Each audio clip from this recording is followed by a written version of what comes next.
मराठी कथा राजा विक्रमादित्याचा न्याय। राजा विक्रमादित्य खूप न्यायप्रिय आणि प्रजेवर प्रेम करणारा होता। त्याच्याकडून न्यायनिवाडा शिकण्यासाठी स्वर्गातून देवदेवता पृथ्वीलोकी यायचे। एकदा नदीच्या किनाऱ्यावर महाल बनवण्याचा त्याने आदेश दिला।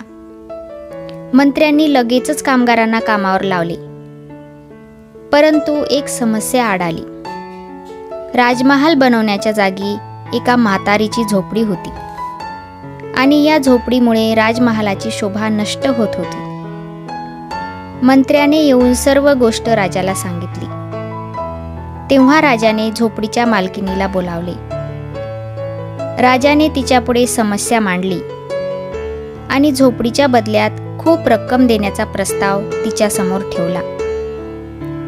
पण झोपडीची मालकीन ऐकत नव्हती। ती म्हणाली, माफ करा महाराज, तुमचा प्रस्ताव मला मंजूर नाही।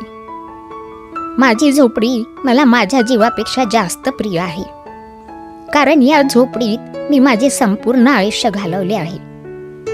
ही माझ्या मेलेल्या नवऱ्याची एकच शेवटची निशाणी आहे आणि या झोपडीत मरण्याची माझी इच्छा आहे। तेव्हा राजाने विचार केला की या गरीब म्हातारीला त्रास देणे योग्य नाही। त्याने त्याच्या मंत्र्यांना सांगितले, काहीच हरकत नाही, त्या झोपडीला तेथेच राहू द्या।